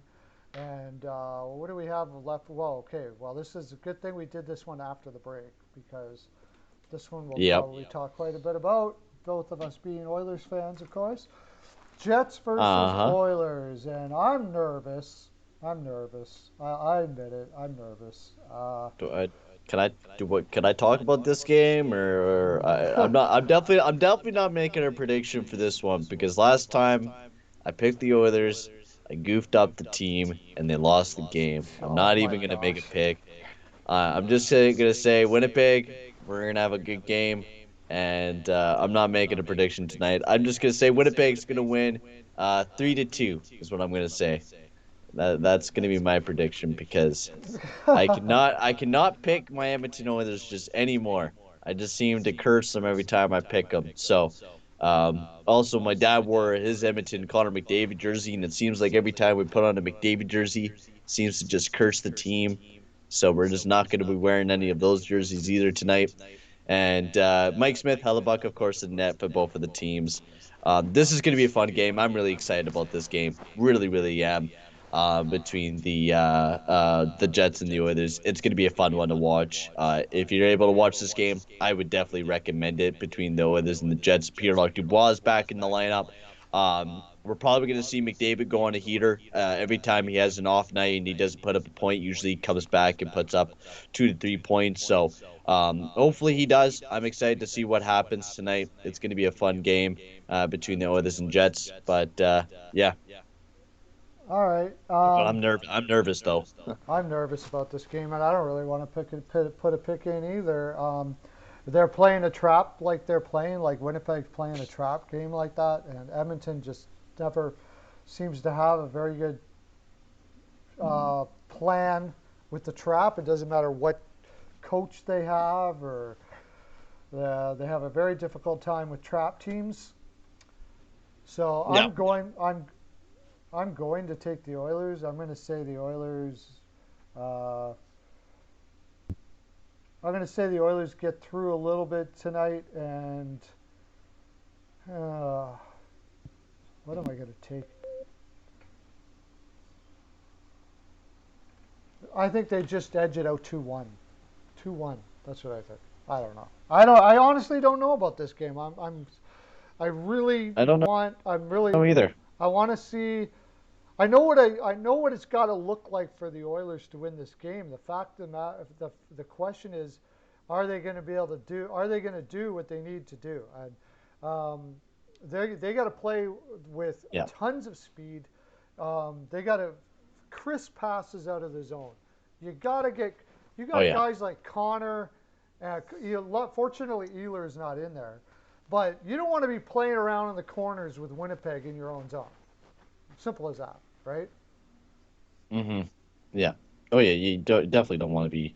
Yeah, I'm glad Ehlers is not back in the lineup. I mean, hopefully he'll be able to get back in because I mean, he's always entertaining when he's in the lineup. But Pearlo Dubois will be back in the lineup, and I expect more defense from Winnipeg into this game as well, especially with Dubois back in the lineup. I'm expecting more of a physical game from them as well with Dubois being back in the lineup. It's going to be a tough game against the Jets, but the Oilers just have to play with speed. We also got to put Edison instead of Cassian. It was a dumb idea to throw Cassian in last game. I just don't think he's the right guy to play, and we got to go with somebody else because Cassian did not work last night. So I'm hoping they change the lineups a little bit before tonight's game, and hope that we have a better night. And they also got to play Ryan McLeod a lot more because him only playing 7 minutes of ice time is definitely not enough for him being our third line guy and relying so much on Jujar to take that third line minutes is dumb because he's not a third line guy. No, Jujar's not a third line, and that's our biggest. That's Edmonton's biggest problem, and they got to solve that problem next year. And don't go try to do some cheap crap you did with freaking Turris. Enough already. You need a third line center that's a brute that can play hard. I would love to get Hmm. Foligno. Oh my gosh, I would lose my mind if they found a way to coax Foligno in as a free agent, right? Oh yeah, without a doubt. That's exactly what they need. Everybody needs a Foligno in Hmm. their lineup, though. But on paper, we should be able to do some damage here, man. Nuge, Draisaitl, Yamamoto. I don't like what Cahoon on the left side there. I'd rather have Archibald up there. Archibald up at the top six Yeah, I'd rather have to him than replace who? Cahoon. No. Yeah, I don't like What Cahoon the up heck? there. I don't think Cahoon plays I've well been up there. loving Cahoon. Oh, No, no, he's okay. been We playing very finally well up there with McDavid and we Puljujärvi. we That line's been actually great. Now they're going to be ah doing it with McDavid and Draisaitl. Cahoon can pass that puck. Just wait and see. Cahoon can all make right. those passes, We'll see. and he can play a very good game, especially alongside of McDavid. He's not pitcher perfect. He's not a pitcher perfect wing for those guys. Without a doubt, I'd rather have somebody else. But who else? Archibald, I'd rather have him down in the depth. At least I mean, Archibald Cahoon's will going to do a fight little for. bit more. Archibald can fight for pucks more. They need. There's nobody on that lineup, especially with But Puljujärvi if there. they could have puck possession and they could move that puck around, they wouldn't have worries about losing it. And Cahoon could pick it up. He's not the greatest defensive player in the world. And McDavid does go out there and bang bodies. He did more than Cassian in that last Well, game. I know, but I It, don't want McDavid having to be the one that gets the puck all the time there. I want a guy on. We don't really have one. Josh Archibald's probably the best one we got for that sort of thing, getting the puck out of the corner. I don't know. That's what of the yeah, guys we Moto is have. pretty good. Yeah, Moto is Yamamoto's all terrific. right, Like, but you're not putting him up Puljujärvi. there. You got to keep Pula with Puljujärvi is McDavid. good as well. You got to get but Pooley is more. You want him in front of the net as much as possible. In No, that no, he's in been a driver lately. I know, but He's in the been generating so much. I don't mean screening in front of the net. You want him in the slot for that shot as Oh much yeah. as possible. So you get Cahoon, or you get a guy that can get the puck out from the corner for McDavid, where he can go around people, and Puljujärvi sits in that slot waiting for the shot because his shot from the slot is freaking awesome, man. I love that. Hmm. That's what I It think. is. See what happens. We'll see if Cahoon works out for you or works out for us. I hope so. I really, really hope so. He has Um, been working alongside of McDavid and Puljujärvi, so I think it should work really well. And Puljujärvi going down and playing with Nuge and Yamamoto should be a really exciting line as well. So it should be a fun night of hockey. But we do need to take Cassian out of the lineup and throw in Ennis. I feel like that would be also a better idea for the Edmonton Oilers moving forward. yeah, I mean, I wish there was a better player than Ennis we have to put in there, and that's our problem. Team But depth Ennis is a isn't good it? player, but we definitely do So need better plain. depth than what Ennis is. Absolutely. But Ennis is playing better than Cassian, without a doubt. Ennis has been way better analytically this year than what Cassian has been. Cassian's gone and downhill. I'd rather have Ennis in the lineup. Cassian has not looked Oh, good this year. tremendously downhill, especially Yeah, offensively. yeah. I don't know what happened with him, Defensively, but he's actually went up, but offensively, he's went down massively. yeah, he has not looked good this year at all. Okay, No. we'll go to the next game. Avalanche versus the Blues. Um, no Falk, no Bertuzzo, uh, no Perron, no chance. I, I just No chance. I'm giving this one easily to Colorado, 5-0. With the amount of injuries they have, Falk, it sucks what happened to him, and then not having Bertuzzo. Benetton's been great, but I don't know how long he can keep pulling it for you. So I'm taking Colorado 5-0 in this one. It's an easy one for Colorado. I think they're just gonna go in there and rip apart them. McKinnon's been red hot, 5 goals in 2 games. He's been tearing it up right now for Colorado. I'm without a doubt picking Colorado in this one. Yeah, I gotta go Colorado too. I don't know. You don't. Sweeps are so uncommon, but Colorado just beats them in every category. Every category. There isn't one category, apart from maybe goaltending. Bennington has been doing everything he can, but he's had to do Yeah. way too much. Defense, offense. Avatar's got his favorite score. Mm-hmm. Yeah, I'm really liking Colorado's game right now. They've been impressive. They've been good. It sucks, not having David Perron in the lineup for St. Louis and then not having Justin Falk, who I think Kadri's still going to be playing tonight because I haven't heard him being suspended yet. So is he all good to go for tonight's game then?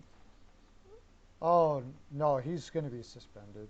I think they're just really kind of mulling it over greatly. How much he's going to? I'd be. Do you know it would be? What would happen if he didn't get suspended? So I Um, know he's getting a hearing, so maybe he gets suspended today, is what I'm thinking. you would think so. You would have thought it would have come out by now, though. I thought it was coming out yesterday. Oh. Yeah, but I think they're really mulling this one over. I think this is. Yeah, because yesterday player safety came out saying that they offered an in-person hearing via Zoom for a legal check to the head on St. Louis, Justin Falk, date and time to be decided. He has. So Yeah. nothing has been announced yet. So he has to wait for his hearing. Yeah, Avatar's right. He has to wait for his hearing. He can't play without his hearing. Oh, And so they're not in a hurry to do his hearing because they know for sure he's going to be suspended, I think. And I think there is some roundtable discussion on what they want to do here. This could be epic. I have a feeling they could be putting a stamp on this, and there is a lot of course, you got the union, the players union involved here, and there is a lot of discussion on how long this could be. I have a feeling the league is trying to get the whole playoffs done, and then I think so. and then Uh, of course the union's coming back with, well, what's the precedent for that? You don't have anything like that, and the league's like, we're starting new precedent because this is a repeat offender to the nth degree, and that one in particular is just stupid. yeah, it is. It is really stupid. On the other note, though, on Daily Faceoff, they have Alex Newhook playing second line centerman. I don't know if that will happen, or if he'll play on the third or fourth line, or what they'll do with Newhook. But why not throw Newhook up on that second line? He's been not looking too bad in his first couple games here in the playoffs. You lose one of your best centermen or your second line centerman in Kadri. Now you have your next big prospect in Newhook, who will most likely take over that second place, that second line center role. Why not? Give it a Newhook. Give him that belief. He's been not looking too bad, and especially at the start of the regular season, he was not looking too bad. I would love to see Alex Newhook on that second line for the Avalanche going to this next game against the Blues and just really giving them that chance. Yeah, yeah, might as well. I mean, but I think when Avatar brought up Soderberg has been brought up there. I like Soderberg. I don't mind him, but you can't play him more than 12 minutes a game. But You can play him in a spot where you can play a two-way game and pot a couple stuff like that. It's a little concerning for the Avalanche their center depth, but I don't think St. Louis is a team that's going to be able to expose that. No, I don't think so either. Maybe when they get into I the just, next round, yeah. yeah, probably. But even then, I mean, you take a look at Vegas' center depth. They don't got the deepest center core in the world, anyways. No, they don't. They're not big up the middle either. It's actually a pretty fortunate matchup for them if Kadri is suspended for a really, really long time. No doubt about Yeah. that. Okay, let's Mm. go to our next game. The weekend games, Now we're going to the weekend games. Yeah. which should be good. The first one is Florida and Tampa Bay, which will be early in the morning. Yeah, day game.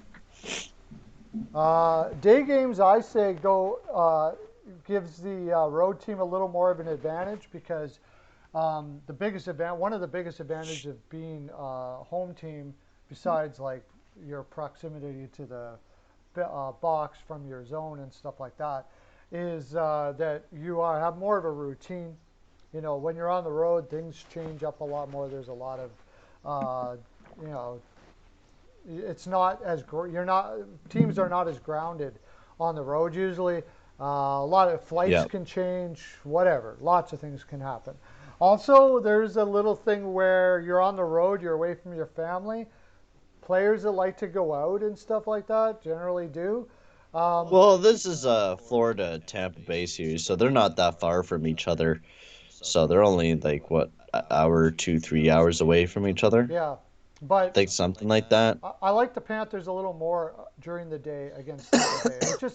You, it throws the home team off just as much as it does the road team on an afternoon game because it changes their whole routine, right? You're not having your naps at the same time. I mean, sometimes they don't even have their. Well, these players like to have afternoon naps and stuff like that. And on the road, it's harder to have your afternoon naps too, or your Yeah. pregame naps, I guess you would call it. So there's a little more advantage to the Panthers. I get a feeling after watching that game. The question, of course, what we talked about it, who do they put in net? Who does Florida put in net? I think we got to throw in Spencer Knight. Why not? First 4 games of the year, he had like, what was that, like a 940 save percentage? He was insane. You got to throw that guy in the back of the net. You got to. He's a good goalie, and I feel like it's going to be Florida. I'm going to take this one. Oh, Lord, this is going to be a tough one to choose. I think it's going to be 5-3 Florida. I'm going to go with that one. There have been a lot of high-scoring games. I think this is going to be a 5-3 game, especially if Spencer Knight's going to be going to the back, and then I feel like he's going to get lit in the first couple ones. But then I feel like it's going to slowly slow down, and I feel like Tampa Bay or Florida will be able to take this one 5-3. Hey, Brian, you want the Bruins? All right, cool. Um, I don't know who they're going to go in. I'd like to know who they're going to put in net. I mean, they can't go back to Drigger. If it's Bobrovsky, I can't trust Bobrovsky. Uh, you, this is a tough one. I'm going to say Florida mostly because I just want them to win. Yeah. How long Kadri's out? He won't be back for a while. He's not back in for the game tonight because he's has to wait for his hearing. So you probably won't be seeing Kadri for a while, but we don't know any information yet. Yeah, I have to pick Florida in this one. I have to pick my team that I want to win the most 5-3. I have that belief in them. They looked really good in the game. Yesterday, yesterday, Sam Bennett was buzzing, and if he could continue to buzz, same with Barkov. Huberto's been great for the playoffs for the Florida Panthers. He's been looking fantastic, and I haven't talked enough about the Tampa Bay Lightning, but this team's been looking insane. Kucherov, Point, Stamkos. This team is looking like an offensive force, especially Hedman. 6 points in 3 games. He's been absolutely insane for the Florida Panthers, and especially Vasilevsky, and playing really good playing really good against the Florida Panthers. I've been loving Tampa Bay's game and Florida. I feel like Florida has to play a better defensive game, though. That's the biggest thing. Yeah, and it's just not their strong suit. It's not the No, type it's of not. game that they play. Q plays a very No. high pressure, high octane. Like you saw in the first period, Florida just came out and said, "We're going to war." Just let you know. The first period of the first game, or the first game in general, they were like, "We're going to war." Just letting you know, right? You're in for a war. Yeah. You may beat us on the score sheet, but at the end of the series, you're done. Like you are done, done. You're not going to be able to beat Yeah. anybody after this. Done. Done. We're going to beat you to crap. That was Florida was like the last team I wanted to play in the first round because I knew they were going to do that, and Yeah. especially against Tampa Bay. Tampa Bay now, if they have to go against Carolina, I think Carolina ruins them. I really do. I really do. Who, Carolina against Florida? Against Tampa Bay, if Tampa Bay wins it. Oh, you think Carolina will beat the ever living crap out of Florida if they make it on? Oh no, I'm Tampa Or Bay. against Tampa Bay, I I mean? think either one maybe because I think they're just going to be too spent after that. Like Carolina is going to breeze through Nashville, and Leafs will come back. Well, I hope so, buddy. They got to start playing like they're in a war, because if they don't, Montreal's going to beat them. For sure. Yeah, they just didn't play that. I mean, they did do pretty well in that other game, which we will be getting onto the predictions of that game here soon. But we do got the Penguins Isles coming up first before that game Yeah. on Saturday, which is another kind of early morning game because this is an afternoon game. We'll start at 12 my time, 1 your time, and it should be a really good game, honestly. Again, I don't know who's going to be starting in net. I feel like Stu York, and you got to start him in the net for the Isles, and Yeah. you got to start Jari in net for the Penguins. That's the way you got to go. I feel like the Isles are going to fight back in this one, though. They've lost 2 in a row. They got to win this one here tonight. I feel like yeah, I'm gonna take the Isles. If they throw Syorkin, I'll take the Isles, and I'm gonna go 2-1. I feel like this game is gonna be a very low scoring effort. It's gonna be a very low scoring game, and Isles have to play a way better defensive game because they haven't so lately. They been letting in more goals than they usually do. So if they throw in Syorkin, they got to bring their best game, and they got to be able to shut down the Penguins. Uh, yeah, I'm terrible at this series. I'm just terrible at it. I Uh, know. they got to put Sorokin in though. I do agree with you there. They got to put Sorokin in. Varlamov is not there. Sure, and that's just a huge question mark for that kid. He can be absolutely fantastic, but the Islanders have got to play shut her down, man. They got to shut it down defensively against Pittsburgh without playing back on their Yeah. heels at the same time. Yep. I don't know. I'm starting to think, I'll probably be wrong here again, but I'm starting to think that the energy that Pittsburgh has, I don't know if the Islanders are going to combat it. I they're playing with the one thing of Pittsburgh, they play with crazy confidence. Crazy confidence. Hmm. Like they don't look at things like who's injured or who anything. Whoever comes in, you got Crosby and Sullivan or whatever, build them up and make them believe that they can do anything. And that's the reason why they win in Pittsburgh, because the people on that team believe more than the other Yeah. team, and that's true because it doesn't even make sense a lot of the time that they're winning when they win. Serrano, okay, Serrano, yeah, Files 4-3. Isles 4-3. Nice. Uh, I don't know. I'm going to take the Pens. I think 3-2 Penguins, and I'm just not confident in it all. It's very seldom do I say to people that I give picks to, fade this game. But I think I'm going to say fade this game. I don't know because the Islanders should be coming back hardcore here, right? Like this is the one that the Islanders are going to have to put everything they got into this game. They got to. You cannot go down 3-1 against the Pittsburgh Penguins team with the cups that they have in that room and the experience that they have. Like, get shots to Jari for the love of God. I don't normally say shoot from the sides, from the corners and stuff like that. I don't really like that play. You know, it's like you see it happen a lot. But when it comes to Jari, the guy's poop. Like really, just get it to Hmm. the slot. Even if you don't even have to get guys in front of the net too much with him, put it into his pads, get a rebound, top hand corner on the right on his Yeah. glove side. He just and Hmm. any rebound to the glove side is going in the net. Like he's terrible. It's incredible that Pittsburgh is playing is winning as many games as they are. Avatar's got the Owls for two. Yeah, I know it is. It is really surprising. Like even seeing Jari let in some really, really weak ones, and it's just surprising, like how many weak ones he lets in, and they I don't know. I don't think Pittsburgh will make it very far, but I do believe they'll make it past the Isles. But the Isles have to push tonight. They gotta play their best hockey because if they don't, they will lose. So they gotta go out there and they gotta play their best hockey tonight or on Saturday. Saturday. I mean, Yeah. and win that game because they don't want to fall down 3-1 like you were saying. They don't want to. They don't need that. They need Well, this they victory can't. tonight They're not or coming. on They're not Saturday. coming back in the series if they get down 3-1. No, There's no no, they way. will not. There's no coming back from Nope. 3-1. It is pretty hard to come back from 3-1. If the Penguins win, the Golden Knights can win two. Anybody notice the pattern between the Bruins, Pens, and Golden Knights? There's a pattern, I suppose. I guess for wins. You're going. Oh, Oh, because they lose game one and then they come back and win two. mm, That's why. JP's taking 3-1 Penguins. I think if it's a low-scoring game, the Penguins lose.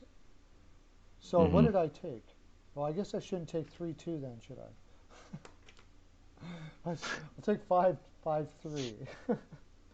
I think if it's a low-scoring game, the game the Penguins lose. The Islanders just haven't been able to get they Sullivan, but you know what? They haven't been playing their game all year. We keep on waiting and waiting and waiting for the Islanders to play that neutral zone dominant game that they've been playing Hmm.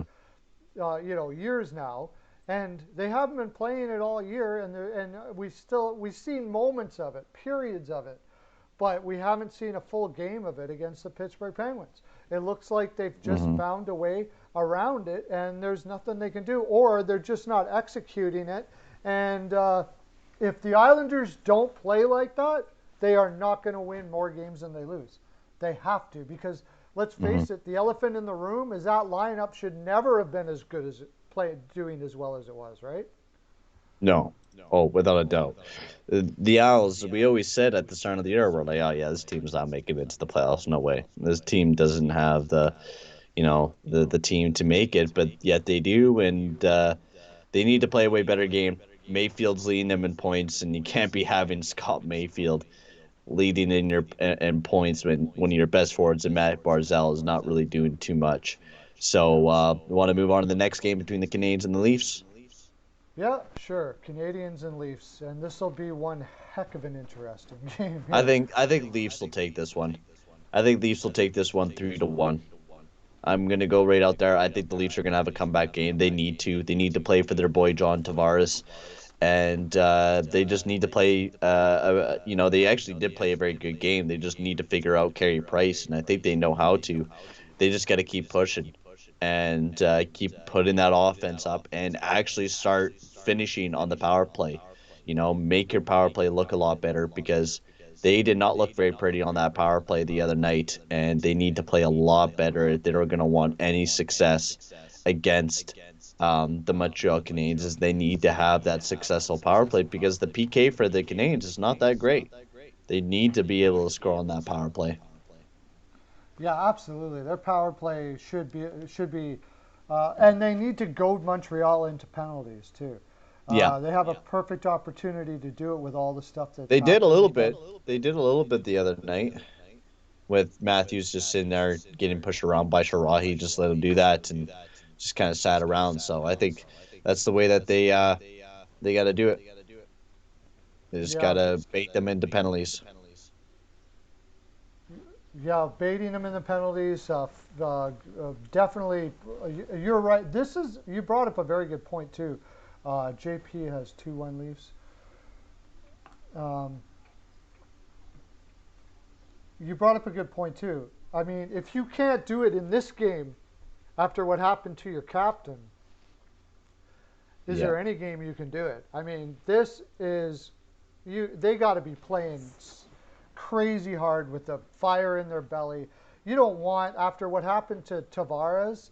You got to be Hmm. like you said. You have to be play. If you're a team, you got to be playing outside of yourself for your captain. You don't want to be losing that game. And Tavares sitting there with his concussion going, feeling like, oh, I wish I could be there. Like he let you down and all that crap. Like that's empathy. You got to have empathy for not just your captain, for any player that has Hmm. that to happen to him. You don't want to let them down, right? Yeah, well, you can't let them down. I mean, he's going to be sitting at home, definitely watching these games, and they need to play big. Matthews needs to step up big time for his captain, and majority of that team needs to step up. They need to really bring that A game going into Saturday, and they need to win that game without a doubt. Yeah. What happened if the Leafs play bad tomorrow? I think they're done. I think Montreal will win the series if they I play don't bad think it'd tomorrow. be done. Even if they were to go down 2-0, they could still climb back. It's still a Hey, Lauren, possibility, how you but doing, buddy? No, I just think that if you can't come back if you can't put out the effort you need to put out to win after that happened to Tavares, I think that's it. I mean, when are you going to? You're not mhm. going to. I think it's done. I think they're done. If they don't win tomorrow, if they don't put out if that's not a slamming game at least, like it's got to Yeah, be, they got to be slamming it tomorrow, man. Montreal is they got to. they put Montreal back on their heels and frickin' fight like a bugger. Oh Good yeah, luck playing without the a doubt, Sabres. they gotta fight like a bugger. Yeah. All right, next game. Let's go to it. The last one, Vegas and Minnesota. Series is 2-1 Vegas. Well, it's not the last one. We can do Um, Mondays. We can do Sundays too. Because Perfect. okay. Vegas and Oh, this is Minnesota. gonna be a tough one. Hey, oh Lord. Oh, you got plenty of sleep. Did you sleep in? What? Damn, bro. I liked it. I cannot wait until this game again. This is gonna be a exciting one between the Wild and the Wild and the Wild, or Wild and the Wild, Wild and the Knights. I think this is going to be. I gotta pick the Wild on this one. I think Cam Talbot's going to Really? step up big time. I gotta pick Wow. him. I'm gonna pick Wild on this one again. I know I picked them last time, a little bit of voodoo for them, but I'm gonna pick them, and it's gonna be a close one if they're gonna win. I think it's gonna be 3-2 Wild. Wow. Taking the Wild. Look at all the Wilds here. I gotta believe in them. Avatar. 3-2 Wild and OT. Uh, and Oh damn, Lauren, you took a Serrano. parry. You took a parry knee to the head. Damn, bro. Who said that, Fine, Lauren? Oh Lauren, my he said gosh. he finally woke up. Yeah. I wonder if it'll ever be if if Tavares will ever let that, you know, when he fell backwards like that, like blacked out, if that'll ever turn into a meme. I don't think it will. It's Yeah. too It, messed up to turn yeah. into a meme, but That would be one messed up meme. it But would be one messed up meme. nothing Oh my says lord. I took it to the head better than that. If you ever like that was like the biggest. I just took one hard right there. That was Yeah. crazy, dude. I tell you the honest truth. I actually got up and walked around. I was feeling a little bit dizzy. I when I first saw that head snap back and him Hmm. fall back, like I really thought there's something super serious happened there, like really serious. It was crazy. I'm so glad that he's okay and everything like that. But this game here, this is so interesting to see what the Wild's going to do to combat what um, the Golden Knights did this last game. Like there's got to be a big change in the X and O's for them to get back to a game that can combat uh, the Golden Knights playing like that. When the Golden Knights are playing a heavy game and they are pressuring you instead of sitting back a little bit, waving their stick like they did the first two games, I don't know what the Wild can do. Mm-hmm. They got to get. They Mm-hmm. can't move the puck any faster than they do. But the anticipation, that's the word I'm looking for Vegas was much better here. And that was basically to do with X and O's and looking at video. Saying, what are they going to do here? See what they're Yeah. doing there? You got to be there before they do that. And now they got to change it up again. And this is what I was, when I picked Vegas, this is what I took Vegas because the way they play generally, it's the same kind of motion and routine that they do all the time. It's amazing. Yeah. It's fast. It's super quick. The puck goes back and forth like not too much I've ever seen, but it's also a routine. And when you find the routine, Mm-hmm. you can break it up really quick. Hence the reason why I'm going back to Vegas on this one. I'm taking Vegas again. Also, to know, talk a little bit about the World Hockey Oh Championships yeah, here, right that quick. one. Latvia beat Team Canada 2-0, in their first game, which is a rough one Yeah. for Team Canada. Really rough. Yeah, it is. They got a really young team there, and I had a pick on Canada to win by 2, but I should have really paid more attention to it. That Latvian team is a team. This is just the Canadian team really is a conglomeration of whoever would show up. That's why they've got a whole Mm-hmm. bunch of young guys there. That I mean, they have Cole Perfetti there, and Yeah. Oh yeah, they have a lot of young guys. Owen yeah, Power. Owen Power. They don't got a lot of veterans. I think the biggest veteran player is, I think Adam Enrique And Miller, is one of the veteran Miller on the players back there. end for Vegas there. Mm-hmm. Thanks, buddy. Yeah, we got to finish. We're going to be finishing up here 15 minutes early, so in 5 minutes we'll be finished up. Let's go do some Sunday games. Yeah, and watch out for the Americans too. They got even a younger team. That team is not looking good at all. If Mm-hmm. you look at them on paper, they don't look good. Okay, let's Sunday's games. We'll do them real quick since we're doing it. Yeah. Carolina, Nashville. I think Carolina will most likely be up by 3-0 during this time. So I'm picking Carolina to take the sweep. So I think they'll win. I had Washington. I think this will be.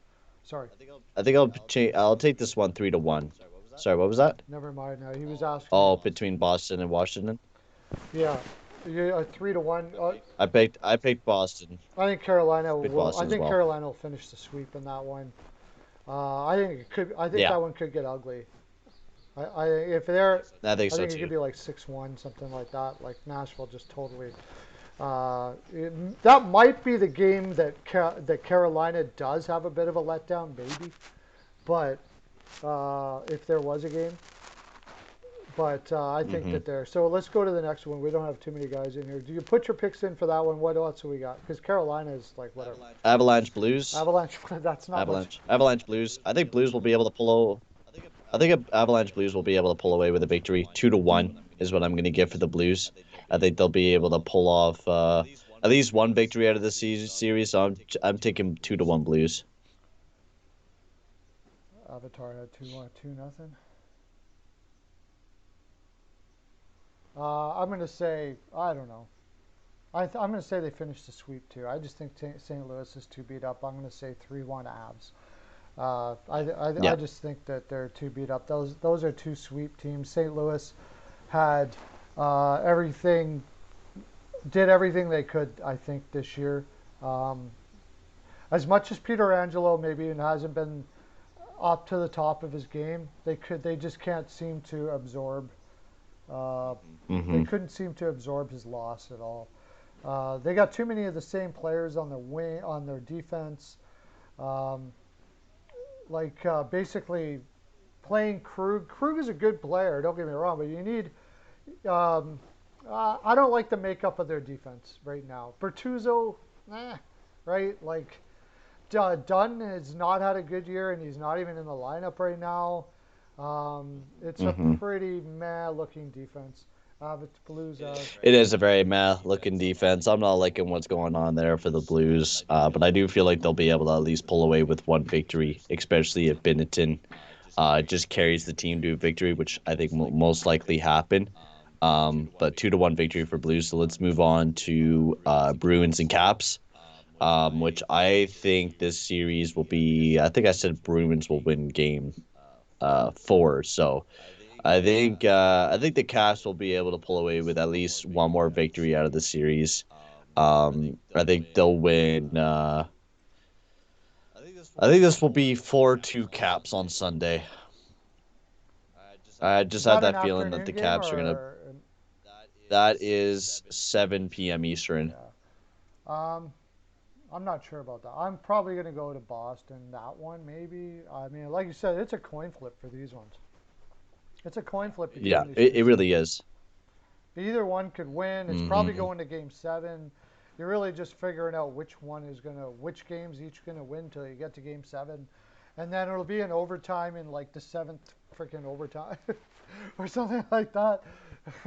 And then they're both going to be done for the next series. I had Boston making it out of the East, but after overtime after overtime after overtime, and then you're going to be playing Pittsburgh. Pittsburgh's going to really get out of the East, really. Uh, I do. I Washington? haven't even said. Do you still What? think the Islanders? How much of it? Do you still like? Do you like think Pittsburgh's pretty much going to win it now in that Islanders? Oh yeah, I feel like Pittsburgh's gonna win that series. I feel like it's gonna be Pittsburgh and Boston going on to the next round. Pittsburgh, Boston. Yep. That's what I Yeah, feel. I do too. Yeah. And then once you get there, it depends. I mean, the Islanders got to come back and do something here now. I mean, Barry Trotz Hmm. is a I think I is a do. great coach, but he hasn't got them going 100% yet. So what makes us think it's going to get Hmm. us going 100% for the rest of the series? Which and Pittsburgh has been playing above their heads all season Yeah. long. Um, it can get to 6. I think it's going 7. I think that is the biggest 7-game series that you can get right there. Uh, like Hmm. if it doesn't go 7, I'll be very very surprised. Very very surprised. Oh, without a doubt, I would be very surprised as well. Yeah, and then Very if it gets, surprised. like I said, if that goes to 7 and it's overtime after overtime after overtime, how much is Boston going to have left against Pittsburgh? I think Pittsburgh probably wins the East, and then Pittsburgh, Carolina, and Carolina I think will crush Pittsburgh. I'm getting ahead of myself. I'm assuming that they beat Tampa Well, or Florida. that's even if they face each other. Because Oh, remember, it goes it to the gets north. Yeah. reseeded once you get out of your division. It gets Right. reseeded. It gets No, reseeded. it gets reseeded. It goes from That's one to right. Yeah, four, yeah. so it gets totally reseeded. So we would even know what the matchups would be until we get there. Yeah. Well, let's put it this way: who can they beat? If I guess they could beat Toronto. They could beat anybody from the north because they're going to be tired after all the travel. That's who they'd want to play. Oh yeah. Somebody Oh from yeah, the north. Yeah. without a doubt. And then let's say they played, say Toronto. Then Carolina would play who? What is it looking like so far? I had Toronto playing They're Carolina, and I can't remember. I think it was like Pittsburgh and Colorado. I think it was. Oh yeah, Pittsburgh. Yeah, they're going to get that way. I think Pittsburgh would get crushed against Colorado or Vegas. Hmm. Anybody like that would be the end there if they were to go that way. But they could beat a team from the north. Carolina against Vegas and Colorado. That would be one hell of a series, man. Oh, No, it would oh, be. I will love that series. I'd like to save that to the final though, something like that. That would be amazing. That will be amazing. And everybody in here is amazing. And we're finishing up early today, so we got to get going. Hmm. Thanks for showing up on a Friday. There was lots of you today showing up. I'm glad you came in. Sorry we got to leave early, but I got to go pick up the little lady for the dentist. I think I'm going to come back on Monday, though. We'll see. I'll let you know if you get the notification that I'm coming up on Monday, I will be here on Monday because I say 5 days a week. I like to do it 5 days a week, and I like to do it when there's more people around, not at work and stuff like that. I might be on my own on that one though. But if you're welcome, Payton, to come in. Remember, Off the Wall Hockey Show tonight at 6 o'clock, I believe, it's 8 o'clock Eastern, and Mm-hmm. that one will be amazing. And then all the streams he does, that guy works so much. Holy crap! I don't even know how he has a voice. Oh, What are I you know, doing it's this weekend, crazy. Payton? What are you doing this weekend? I'm just gonna be doing some OGRs. There's a back-to-back Sunday and Monday, so we'll have some OGRs. I'm gonna be having a ton of franchise modes coming out this weekend. So if you're a big NHL 21 fan, you'd like some franchise mode content, come and check out the Payton on the Radio channel. I'm gonna be having some new videos coming out this weekend. Okay, that's our full 42, boys and girls. Have yourself a good Mm-hmm. day. We are out of here. Okay, bye.